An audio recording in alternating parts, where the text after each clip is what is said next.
Assalamualaikum warahmatullahi wabarakatuh. Waalaikumsalam warahmatullahi wabarakatuh. Kami dari kelompok 11 yang beranggotakan saya Hilda Salsabila, Saya Leli Fauzia. saya Siti Hasanah Saya Rifki Aziz akan mempresentasikan tentang kehidupan kholik dan makhluk dalam akidah Aswaja.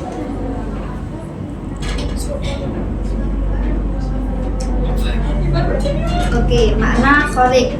Allah sebagai pencipta. Nah, kholik adalah Allah sebagai pencipta seluruh alam semesta, pengatur jalannya kehidupan, serta pemilik segala kekuasaan. Allah tidak membutuhkan makhluk apapun dan tidak bergantung pada siapapun. Sifat-sifat Allah ini menunjukkan bahwa kekuasaannya meliputi segala sesuatu, baik yang tampak maupun yang tidak tampak. Nah, dari sinilah dipahami bahwa Allah adalah zat yang maha sempurna, tidak berakal, tidak berawal, dan tidak berakhir, tidak menyerupai apapun. Allah berdiri sendiri dengan keagungannya, berbeda jauh dari sifat-sifat makhluk yang serba terbatas. Nah, secara ringkas dan sederhana dapat dipahami bahwa Al-Khaliq adalah pencipta dan penentu segalanya. Dia adalah satu-satunya yang dapat mendatangkan manfaat dan madorot, yang menghidupkan dan mematikan, dan tidak satupun makhluk yang sama dengannya. Sedangkan makhluk adalah hamba yang tidak dapat melakukan semua itu. Selanjutnya adalah makna makhluk. Makhluk adalah segala yang diciptakan oleh Allah, yaitu Al-Khaliq. Makhluk bersifat lemah, memiliki kebutuhan, dan tidak bisa hidup tanpa bergantung kepada Allah. Manusia, hewan, dan bahkan seluruh alam yang ada di dunia ini termasuk dalam kategori makhluk karena sifatnya bergantung. Makhluk tidak memiliki kemampuan untuk mengatur diri mereka secara mutlak. Segala sesuatu pada diri makhluk, baik wujud, kemampuan, hidup maupun rezeki, semuanya berasal dari Allah. Dengan memahami bahwa makhluk memiliki ketergantungan kepada Allah, seorang muslim akan menyadari bahwa dirinya tidak memiliki kekuatan apapun tanpa izin dan pertolongan Allah. Selanjutnya yaitu perbedaan Khalik dan makhluk. Perbedaan antara Khalik dan makhluk bersifat mutlak dan tidak mungkin berubah. Allah memiliki sifat kekal, maha berkuasa, dan tidak dapat diserupakan dengan apapun.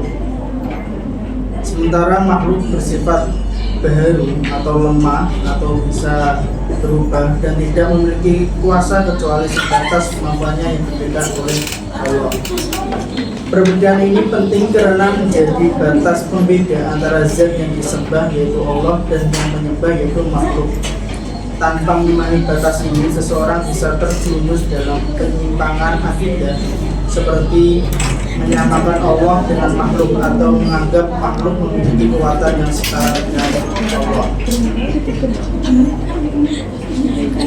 Selanjutnya yaitu hubungan Khalik dan makhluk. Dalam hubungan antara Khalik dan makhluk, manusia memiliki posisi sebagai hamba yang diberi tugas yaitu taklif untuk beribadah, menaati perintah dan menjauhi larangan Allah.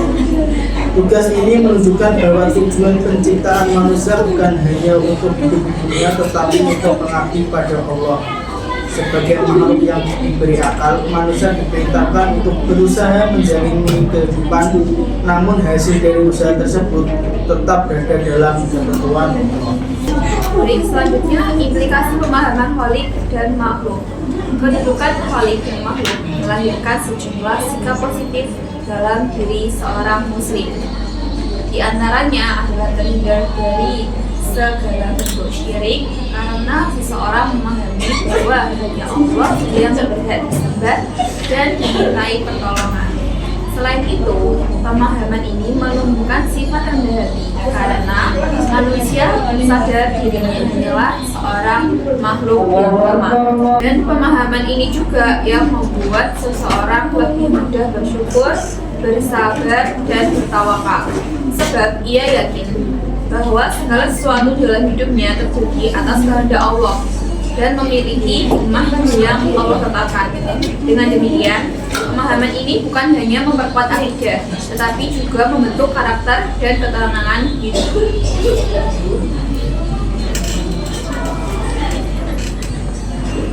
Baik, dari kesimpulannya dapat saya simpulkan bahwa Khalik dan makhluk menegaskan bahwa Allah adalah pencipta yang maha sempurna. Sedangkan makhluk adalah ciptaan yang lemah dan bergantung kepadanya. Allah memiliki kekuasaan mutlak dan tidak menyerupai apapun. Sementara makhluk memiliki keterbatasan dan tidak bisa berdiri sendiri. Manusia sebagai makhluk diberi tugas untuk beribadah dan berusaha, tetapi hasilnya tetap berada dalam ketentuan Allah. Dengan memahami perbedaan ini, akidah menjadi lebih kuat, terhindar dari syirik dan melahirkan sikap rendah hati, bersyukur, sabar, serta tawakal dalam kehidupan. Baik, kami dari kelompok 11 akan menjawab pertanyaan tentang sebutkan dalil Al-Quran yang menunjukkan sujudnya malaikat kepada Adam, namun mereka tidak dianggap kafir dan justru mendapat pujian. Jawabannya adalah Allah menceritakan di dalam Al-Quran bahwa malaikat dulu disuruh olehnya untuk bersujud kepada Adam. Nah, sujud ini bukan berarti malaikat menyembah Adam. Sujud ini adalah bentuk penghormatan para malaikat kepada Adam yang diberi karunia Allah berupa ilmu yang tidak dimiliki oleh malaikat. Seperti Quran Surat Al-Isra ayat 62 yang berbunyi, Bismillahirrahmanirrahim, Qala araitaka hadzal ladzi karramta alayya la in akhartani ila yaumil qiyamah la ahtanikanna dzurriyyatahu illa qalila. Yang artinya, dan ingatlah tak kala kami berkata kepada para malaikat, bersujudlah kepada Adam, maka mereka bersujud kecuali iblis. Ia berkata, apakah aku harus bersujud kepada orang yang engkau ciptakan dari tanah? Ia, iblis, berkata, terangkanlah kepadaku, inikah yang lebih engkau muliakan atas diriku. Quran Surat Al-Isra ayat 62. Baik, saya akan melanjutkan jawabannya, yaitu dalam ayat yang lain Allah Ta'ala berfirman, Bismillahirrahmanirrahim, Fasajadal malaikatu kullum ajma'una illa iblisa aba an yakuna ma'as sajidin. Qala ya iblis ma laka alla takuna ma'as sajidin. Qala alam aqul la asjuda li basharin khalaqtahu min salsalin min hama'in masnun.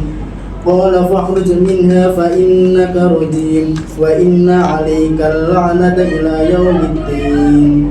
Yang artinya yaitu, maka para malaikat bersujud semuanya bersama-sama 30 kecuali iblis. Ia enggan ikut bersama-sama para malaikat yang bersujud itu. Dia, Allah berfirman, wahai iblis, apa sebabnya kamu tidak bersujud bersama mereka? Ia, iblis, menjawab, aku sekali-kali tidak akan bersujud kepada manusia yang engkau ciptakan dari tanah liat kering, dari lumpur hitam yang diberi bentuk. Dia, Allah berfirman, keluarlah dari surga karena sesungguhnya kamu terkutuk dan sesungguhnya kutukan itu tetap menimpamu hingga hari kiamat.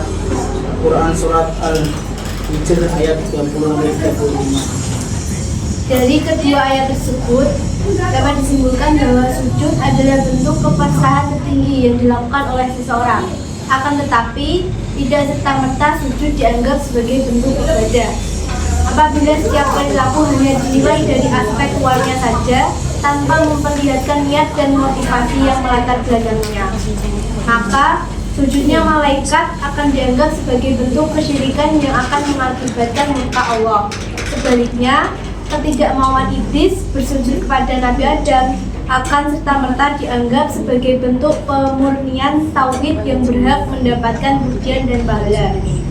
Namun kenyataannya justru sebaliknya. Dalam ayat di atas mengecam perilaku iblis yang tidak mau takdim kepada Nabi Adam, sehingga iblis dikeluarkan dari surga dan mendapatkan laknat memujinya sebab mereka mau mengagungkan apa yang Allah Ta'ala agungkan.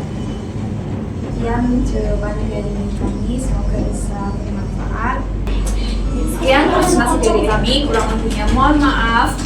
Wassalamualaikum warahmatullahi wabarakatuh.